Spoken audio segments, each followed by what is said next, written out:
Hello and welcome back दोस्तों, मैं doctor हेमिंदर एक बार फिर आप सभी के सामने हाजिर हूँ एक और नए वीडियो के साथ, एक और नए टॉपिक को लेके आपसे डिस्कस करेंगे आज आपकी हेल्थ के बारे में, कुछ ऐसे चीज़ों को जो आजकल बहुत ज़्यादा कॉमनली लोगों को अफेक्ट करने लगा है। जी हाँ दोस्तों, बदलते हुए मौसम में आजकल लोगों को बहुत ज़्यादा छींके, जुकाम, साथ साथ नज़ला, खांसी बहुत ज़्यादा होने लगा है। आजकल मैं अपने क्लिनिक पे देखता हूँ कि लोगों को एंटीबायोटिक से भी बहुत ज़्यादा आराम नहीं मिलता, लोगों को कफ सिरप से भी बहुत ज़्यादा परेशानियां होने लगी हैं, पेट परेशान होने लगा है उनको बहुत ज़्यादा कब्जियत और बदहजमी भी इन सभी सिम्टम्स के साथ दवाइयों की वजह से होने लगी है।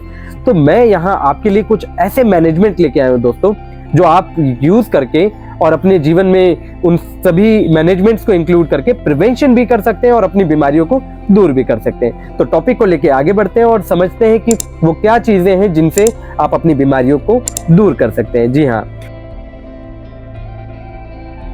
दोस्तों, मैं आजकल मेरे क्लिनिक पे देखता हूँ पेशेंट्स परेशानियां लेके आते हैं कि उनको बहुत ज़्यादा सूखी खांसी, धसके वाली खांसी होने लगी है, साथ साथ बलगम वाली खांसी अगर है तो बहुत ज़्यादा उनको छाती में जलन के साथ सर दर्द, और ये खांसी बहुत रेकरेंट तौर पे उनके साथ लंबे समय से है, यानी कि उनको पॉल्यूशन की वजह से ये खांसी है।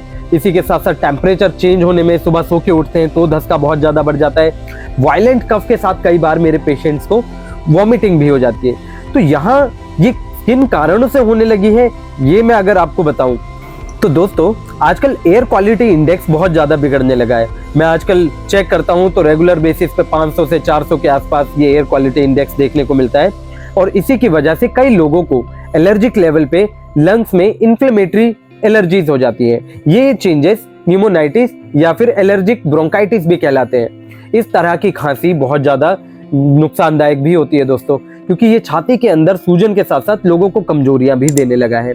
मैं कई बार केसेस में देखता हूं कि बहुत ज़्यादा बर्निंग के केसेस, स्पाज्मोडिक पेन के साथ बहुत ज़्यादा वीजेस बहुत फील होते हैं इजीली।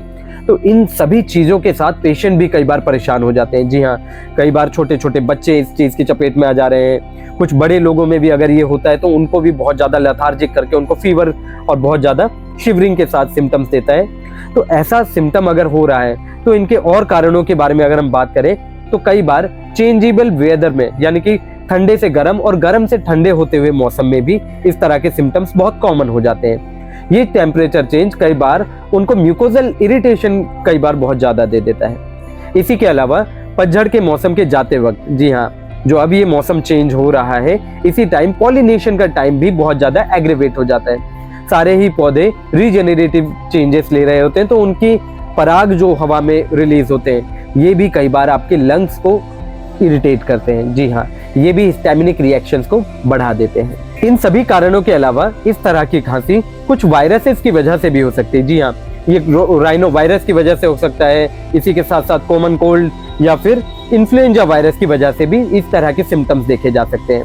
तो आपको अगर इस तरह का कोई सिम्टम देखने को मिलता है कि आपको बहुत ज़्यादा लेथार्जी, वीकनेस के साथ शिवरिंग, फीवर, हेडेक बहुत कॉमनली है, तो इन सभी सिम्टम्स से एक पिक्चर सामने आती है कि आपको वायरल इन्फेक्शन हो गया है। तो अपने आप को आइसोलेट जरूर करें ताकि ये इन्फेक्शन आपकी फैमिली या आपके पीयर्स में किसी और को ना लग जाए। इन इन्फेक्शन से बचने के लिए आपको खान पान में भी ध्यान देना होगा। तो आगे बढ़ते हैं टॉपिक को लेके मैनेजमेंट की तरफ और जानते हैं किन किन चीज़ों से आप बचाव कर सकते हैं और क्या प्रिवेंशन के लिए तरीके हैं। तो अगर आपको इस तरह के किसी सिम्टम्स से होके गुजरना पड़ रहा है और आपको बहुत ज़्यादा वीकनेस, लेथार्जी से होके गुजरना पड़ रहा है, तो अपने आप को रिकवर करने के लिए आप कुछ मैनेजमेंट्स कर सकते हैं। इन मैनेजमेंट्स में सबसे पहली चीज़ जो आपको करनी चाहिए वो है नमक के गरारे। नमक को आप 3 से 4 चुटकी आधा कप गुनगुने पानी में मिला दीजिए और उसी के बाद आप सिप सिप करके पानी को गरारे कीजिए, और इससे आपकी म्यूकस मेम्ब्रेन में होने वाली इन्फ्लेमेशन को कम होने में ये नमक का पानी हेल्प करेगा। ये सारी ही इन्फ्लेमेटरी चेंजेस को कम करने में काफ़ी ज़्यादा सहायक होता है। सेकेंड मैनेजमेंट में आप सूप का इस्तेमाल जरूर कर सकते हैं। आप मिक्स वेजिटेबल सूप का इस्तेमाल कर सकते हैं, आप टोमेटो सूप या चिकन सूप का इस्तेमाल कर सकते हैं अगर आप नॉनवेज ले सकते हैं तो। इसके अलावा भी आप कुछ सूप इस्तेमाल कर सकते हैं, जैसे कद्दू का सूप आप बना के यूज़ कर सकते हैं। ये सारे ही सूप आपकी बॉडी में होने वाले इस तरह के इन्फ्लेमेटरी चेंजेस को रिस्टोर करने में और आपके अंदर वायरल इन्फेक्शंस को खत्म करने में काफ़ी ज़्यादा हेल्पफुल होंगे। ये आपके गट में होने वाले म्यूकस मेम्ब्रेन के रीजनरेशन को काफी ज्यादा हेल्प करते हैं। तीसरा मैनेजमेंट जो कि काफी ज्यादा हेल्पफुल होता है कफ के केसेस में, जो पेशेंट्स बहुत ज्यादा प्रोडक्टिव कफ या फिर ड्राई कफ के साथ सिम्टम्स लेके आते हैं, ये दोनों में ही काफी ज्यादा हेल्पफुल होता है। उनको स्टीम लेना चाहिए। ये टैप वाटर को गर्म करें और पानी अच्छा खासा जब गर्म हो जाएगा तो वो अपने आप ही भाप देना चालू कर देगा। तो इस पानी से आप स्टीम जरूर लें। इससे आपके लंग्स में होने वाले इन्फ्लेमेटरी चेंजेस को कम होने में ये स्टीम काफ़ी ज़्यादा हेल्प करती है। और इसी के साथ साथ ये म्यूकस मेम्ब्रेन के कंजेशन को कम करने में काफ़ी ज़्यादा सहायक होती है। तो इससे आपके हेडेक्स में, साइनस पेन में हेल्प मिलती है और ये रिलीव करके आपको काफ़ी ज़्यादा हेल्प करेगा। और अगर आप इन्हीं सब सिम्टम्स से होके गुजर रहे हैं तो आपको रेस्ट भी जरूर करना चाहिए, क्योंकि रेस्ट से आप आइसोलेट हो जाएंगे और आपके आसपास के लोग इस इन्फेक्शन से बच पाएंगे। और यही रेस्ट आपको डिहाइड्रेट या फिर स्टारवेट होने से बचाएगा। आपकी बॉडी में होने वाली लथार्जी, वीकनेस को कम करने में ये रेस्ट काफ़ी ज़्यादा हेल्पफुल है। तो प्रॉपर बेड रेस्ट लीजिए और रिलीफ से आपको काफ़ी ज़्यादा हेल्प मिलने ही वाली है। इसके अलावा पानी की मात्रा को काफ़ी ज़्यादा अच्छे तौर पे इस्तेमाल कीजिए। आपको पानी दिन भर में 8 से 10 गिलास, 12 गिलास इस्तेमाल करना होगा। ये जितना ज़्यादा आप हाइड्रेट करेंगे अपने आप को, आप उतना ही ज़्यादा बॉडी को डिटॉक्सिफाई करेंगे और ये सारे ही वायरस और इन्फेक्शंस आपके यूरिन के थ्रू रिलीज हो जाएंगे और बॉडी जल्दी ही इन सारे ही इन्फेक्शन से रिलीव हो जाएगी। दोस्तों, इन्हीं सब मैनेजमेंट से आप अपने आप को रिस्टोर कर सकते हैं। अगर आप इन सभी सिम्टम्स से होके गुजर रहे थे तो ये सारे ही वायरल इन्फेक्शंस, कोल्ड और फ्लू के सिम्टम्स, स्नीजिंग या बहुत ज़्यादा छींकों के अलावा सर दर्द के सिम्टम्स को रिलीव करने में भी काफ़ी ज़्यादा हेल्पफुल मैनेजमेंट्स हैं। लेकिन अगर फिर भी आपको इन सभी मैनेजमेंट से आराम नहीं मिलता तो आपके लिए मैं कुछ होम रेमेडीज़ भी यहाँ बता रहा हूँ जिनसे आपको इन सभी सिम्टम्स में बहुत अच्छा लाभ मिलने वाला है। तो पहली होम रेमेडी जिसके बारे में हम यहाँ बात कर रहे हैं वो है मुलेठी का पानी। आप मुलेठी को 1 गिलास पानी में उबाल दीजिए और ये 1 गिलास पानी जब उबलकर पौना गिलास रह जाए तो इस पौने गिलास पानी को आप सिप सिप करके पी लीजिए। ये गर्म गुनगुना मुलेठी का पानी आपके सारे ही म्यूकोजल मेम्ब्रेन की इन्फ्लेमेशन, एलर्जीज और इन्फेक्शंस को रिकवर करने में बहुत ज़्यादा हेल्पफुल है। इसके अंदर बहुत सारी प्रॉपर्टीज़ होती हैं जो कि एंटीवायरल प्रॉपर्टीज़ है और इसी के साथ साथ एंटीऑक्सीडेंट्स भी इसमें काफ़ी अच्छी मात्रा में है।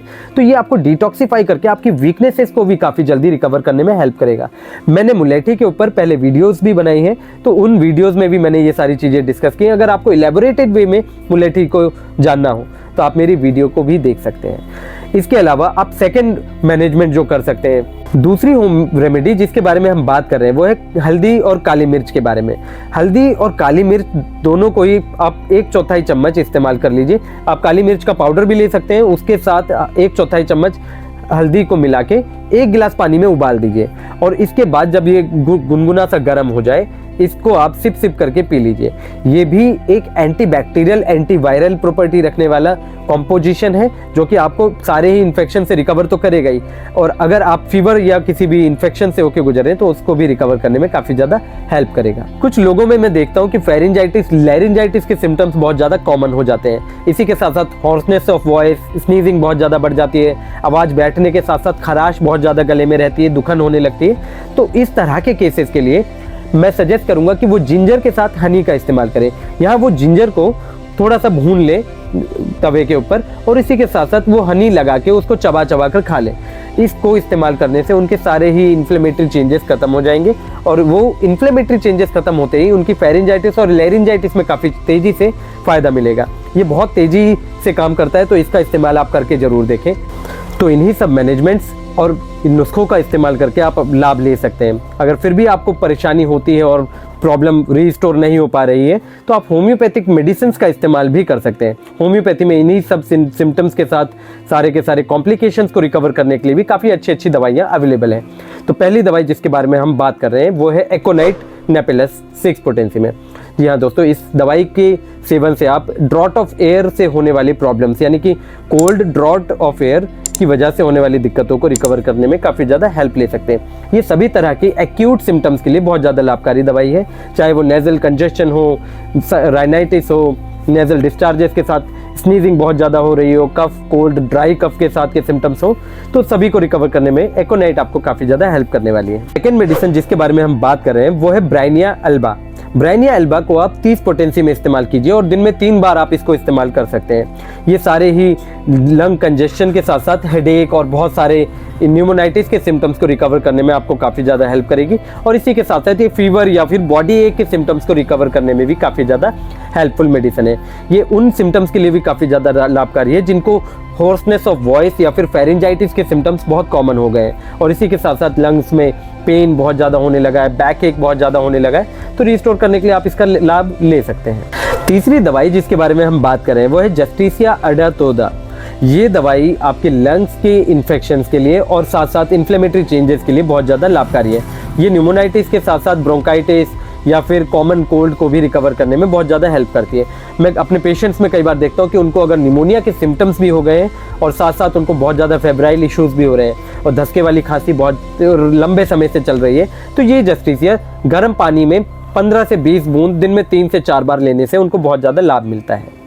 यहाँ हम बात करें प्रिवेंशन की, तो दोस्तों होम्योपैथी में ऐसी मेडिसिन भी अवेलेबल है जो आपको इन सभी सीजनल चेंजेस से और इन सभी सीजन के बीमारियों से बचाने में भी आपकी इम्यूनिटी को काफ़ी ज़्यादा हेल्प करती है। तो पहली दवाई जो प्रिवेंशन में आपको हेल्प करने वाली वो है arsenic album. Arsenic Elbe 30 potency को आप रोजाना सुबह 4 बूंद 1 चम्मच पानी में लें, इससे आपको इम्यूनिटी इंप्रूव करने में ये काफ़ी ज़्यादा हेल्प करेगी।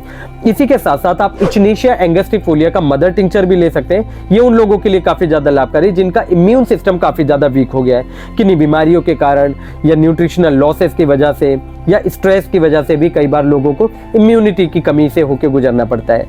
ये उन ब्लड इन्फेक्शंस के लिए भी काफ़ी ज़्यादा हेल्पफुल है जो इम्यूनिटी के अलावा आपको हो गए हैं। तो आप इन दवाइयों का इस्तेमाल करके ये सारे ही सिम्टम्स रिकवर कर सकते हैं। तो मैं यहाँ वीडियो को समाप्त करता हूँ। मिलते हैं एक और नए टॉपिक के साथ एक और नए वीडियो में। तब तक के लिए मेरी वीडियोस को लाइक, शेयर और सब्सक्राइब जरूर करें और मुझे कमेंट करके भी जरूर बताएं कि आगे आपको किन टॉपिक्स पे वीडियो देखना अच्छा लगेगा। तो मैं यहाँ आप सभी से विदा चाहता हूँ। धन्यवाद।